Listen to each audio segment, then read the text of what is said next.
Morning. Welcome to stage 10. Still in Kyoto, on my way to a town called Takashima. Now, I'm not taking the most direct route there. I thought it would be cool to see the ocean on the other side of Japan first. I'll be going to a town called Obama.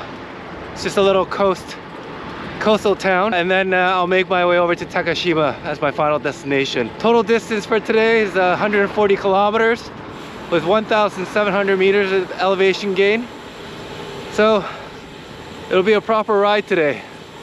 I know the past couple days have been a little less than spectacular, but I'm going to try to make up for it today.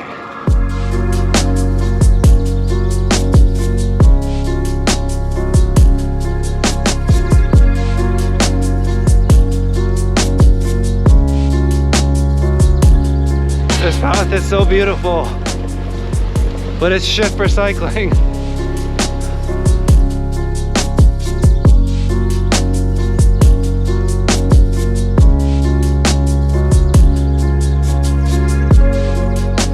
All right, I had enough of that.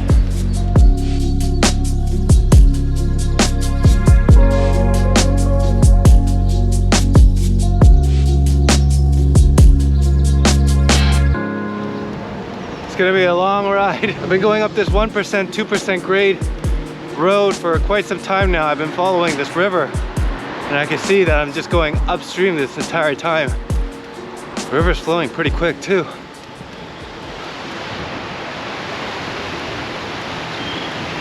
So just an update on my plans here in Japan. Initially, I was planning to ride from Fukuoka to Tokyo. It wasn't even going to be the most direct route. I was also going to go up to like Nagano and Matsumoto up in the Japanese Alps. But at some point, maybe a few days ago, made the decision not to do that anymore. I'm going to do this ride, then come back to Osaka, spend a little while. Wow, it is beautiful here. Hold on.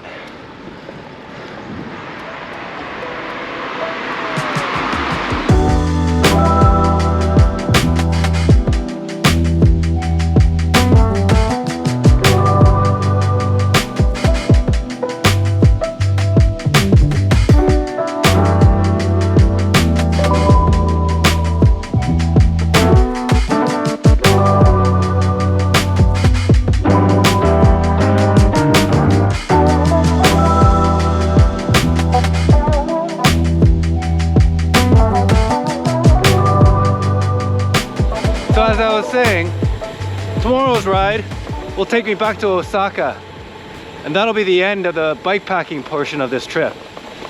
I'm still gonna have my bike obviously in Osaka, and I do plan to ride still, but they'll just be rides in and around Osaka. I just feel it's just too dangerous.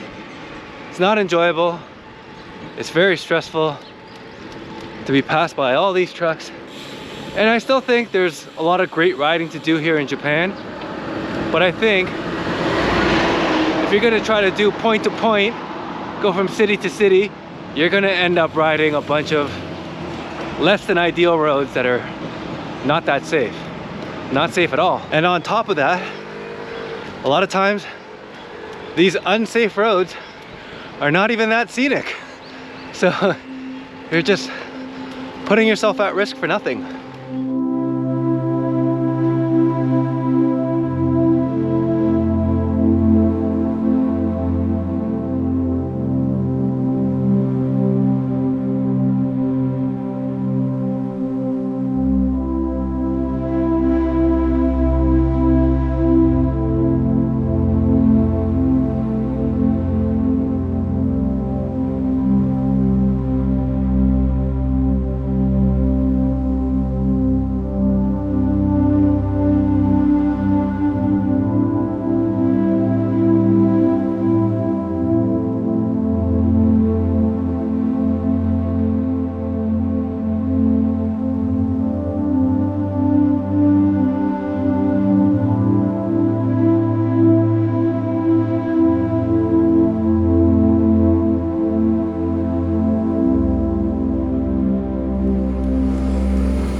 I don't know if you can see that haze, but their farmers here are burning their fields for the new crop. Something that anyone that lives in Thailand is very familiar with. I'm a little bit surprised to find that happening here.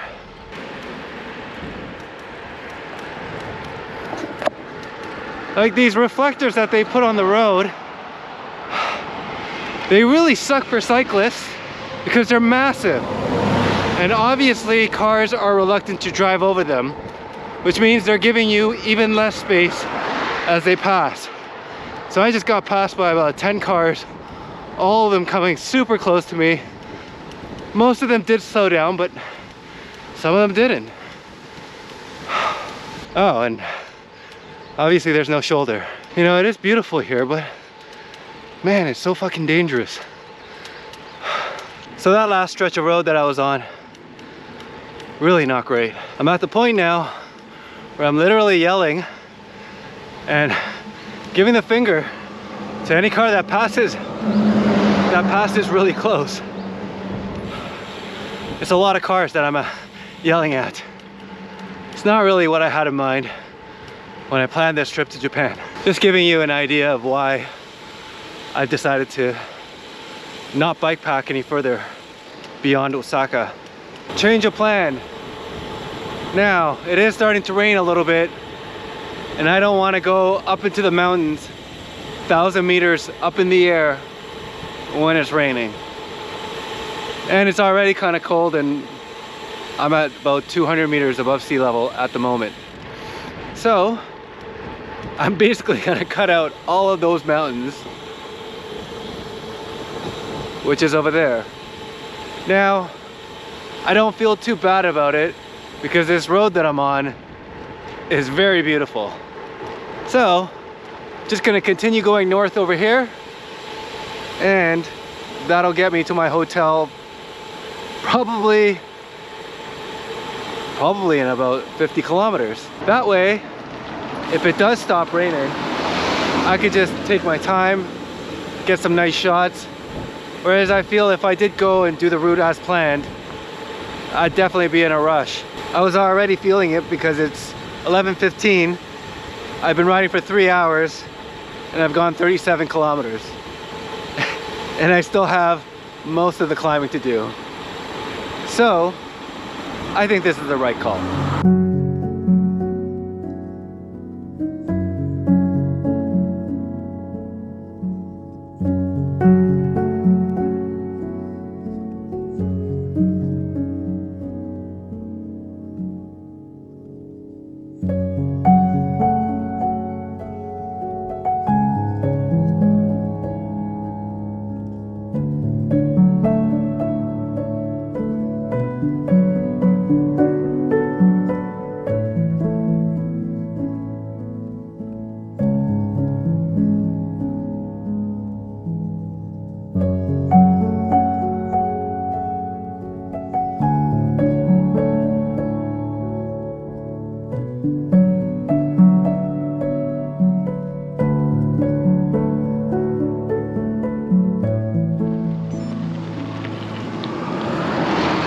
So as always, I entered that restaurant not really knowing what kind of restaurant it was. It was a noodle shop. So I ordered these zaru. These ones were zaru soba noodles, but you could get zaru many different kinds, like udon ramen. You dip it in like this sauce, and like I had read about this, and slurping the noodles is literally part of the experience. You have to slurp it to eat it. So that's what I did.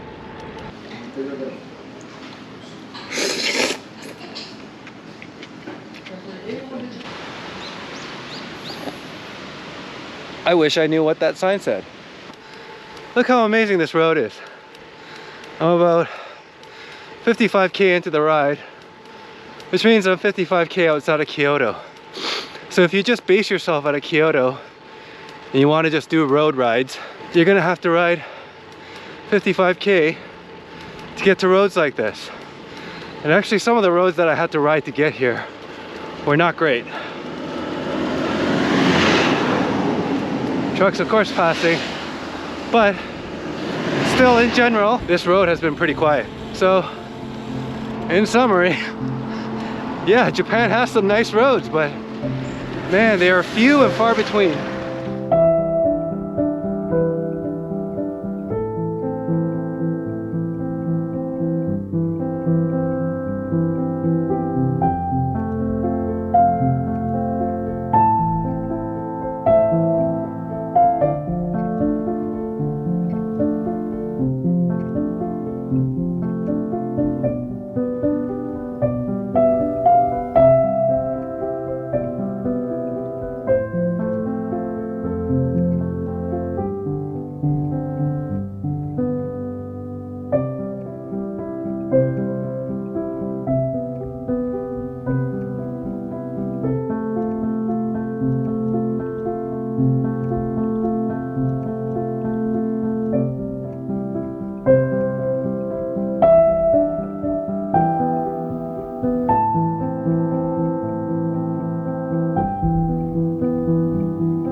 This town that I'm headed to right now, Takashima, it's right on Lake Biwa.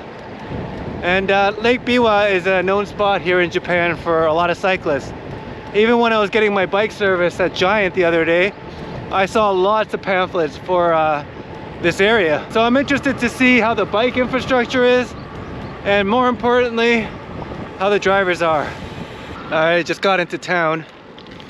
I think I only have a couple kilometers left to my hotel, but it's not even 2 o'clock right now. So I'm gonna get some food. Looks like a ghost town. There's nothing open. Well, there's some shops open, but where are all the restaurants? I know what's happening. The actual town is still about a kilometer this way. Just gonna pedal over.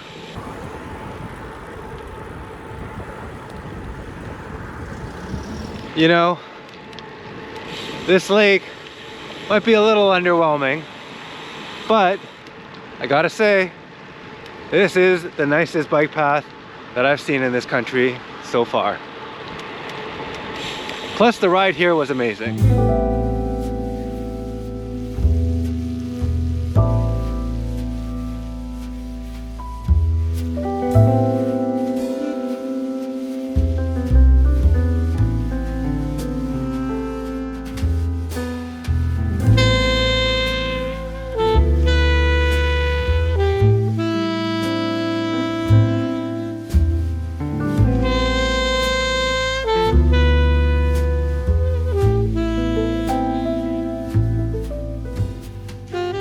Made it into the room. Nope, not this time. It's okay. It's just in the lobby. It's inside. I think it's pretty secure. They have 24-hour concierge. Not a big deal. What I'm more concerned about is trying to find food after, because I didn't really see anything on the way here.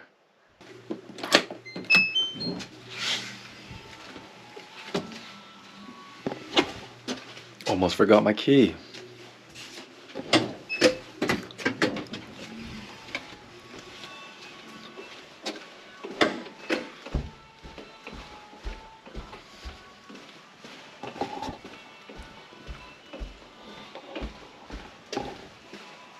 Longest haul ever.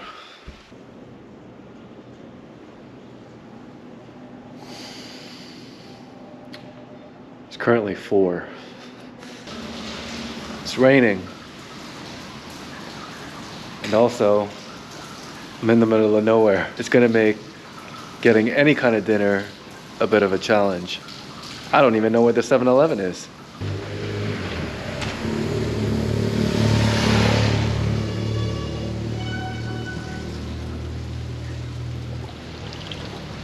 So that's what I'm dealing with right now. I found a restaurant on Google. It's about 700 meters away. Now, Actually, I probably should have taken my bike. I just hope they're open. Google says they're open, but who knows? Oh, I got a backup plan. I'll go to this place if it's if the restaurant I'm going to is not open.